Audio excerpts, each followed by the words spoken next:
আসসালামু আলাইকুম, স্বাগতম জানাচ্ছি বিবিসি নিউজ আন্তর্জাতিক সংবাদে। শুরুতেই সংবাদ শিরোনাম, এরপর বিস্তারিত। ইরানে অপ্রয়োজনীয় এ যুদ্ধ শেষ হোক, চান ৯২% আমেরিকান। লেবাননের কাসমিয়া সেতুতে ইসরায়েলি হামলা। ইসরায়েলের সামরিক ঘাঁটিতে হামলা চালিয়েছে হিজবুল্লাহ। রাশিয়া ইরানের বিশ্বস্ত বন্ধু হয়ে থাকবে, বলেছেন পুতিন। এখন বিস্তারিত। আপনি যদি ইসরায়েলের ধ্বংস চান এবং মুসলিমদের পাশে থাকেন, তাহলে ভিডিওতে লাইক করে চ্যানেলটি অবশ্যই সাবস্ক্রাইব করে দিবেন এবং আপনার মূল্যবান মতামত অবশ্যই কমেন্টে লিখে জানিয়ে দিবেন।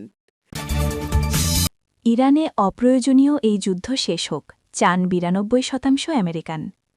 ইরানের বিরুদ্ধে চলমান এই যুদ্ধ প্রয়োজনের চেয়ে বেশি ইচ্ছাকৃত, এমনটাই মনে করেন যুক্তরাষ্ট্রের ২/৩ নাগরিক।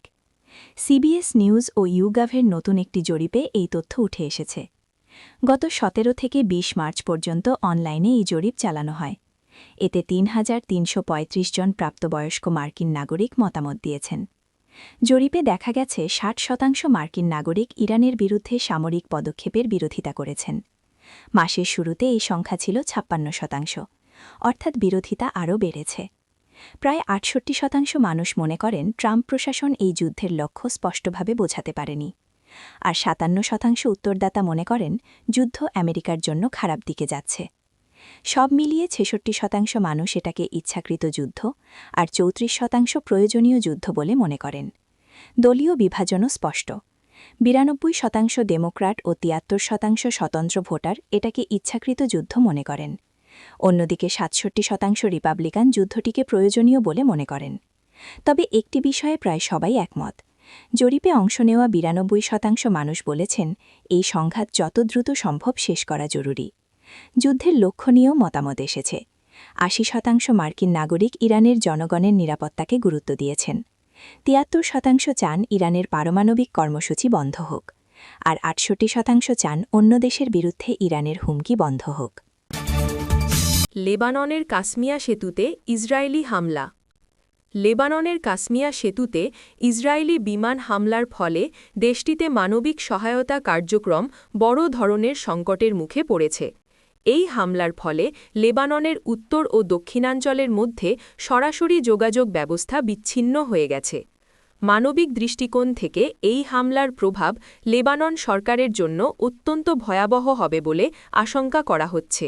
লেবাননের উত্তর ও দক্ষিণ অংশের সংযোগকারী এই সেতুগুলো ধ্বংস হয়ে যাওয়ায় দুর্গত মানুষের কাছে ত্রাণ ও জরুরি সামগ্রী পৌঁছানো এখন প্রায় অসম্ভব হয়ে পড়েছে। এখন বিস্তারিত। আপনি যদি ইসরায়েলের ধ্বংস চান এবং মুসলিমদের পাশে থাকেন, তাহলে ভিডিওতে লাইক করে চ্যানেলটি অবশ্যই সাবস্ক্রাইব করে দিবেন এবং আপনার মূল্যবান মতামত অবশ্যই কমেন্টে লিখে জানিয়ে দিবেন। ইসরায়েলের সামরিক ঘাঁটিতে হামলা চালিয়েছে হিজবুল্লাহ। লেবাননের সশস্ত্র গোষ্ঠী হিজবুল্লাহ উত্তর ইসরায়েলে একের পর এক রকেট, ক্ষেপণাস্ত্র ও ড্রোন হামলা চালিয়েছে বলে দাবি করেছে। টেলিগ্রামে দেওয়া বিবৃতিতে গোষ্ঠীটি জানায়, উত্তর ইসরায়েলের মেরনে একটি বিমান ঘাঁটিতে ক্ষেপণাস্ত্র হামলা চালানো হয়েছে। পাশাপাশি রামথ নাফতালির কাছে আরেকটি সামরিক স্থাপনায় একঝাঁক আক্রমণকারী ড্রোন পাঠানো হয়েছে। এছাড়া উত্তর ইসরায়েলের মানারা ও জারাইত জনপদেও রকেট হামলা করা হয়েছে বলে হিজবুল্লাহ জানিয়েছে। তবে ইসরায়েলি গণমাধ্যমে এখন পর্যন্ত কোনো হতাহতের খবর আসেনি। রাশিয়া ইরানের বিশ্বস্ত বন্ধু হয়ে থাকবে, পুতিন। রাশিয়ার প্রেসিডেন্ট ভ্লাদিমির পুতিন ইরানের নতুন বছর নওরোজ উপলক্ষে দেশটির নেতাদের শুভেচ্ছা জানিয়েছেন।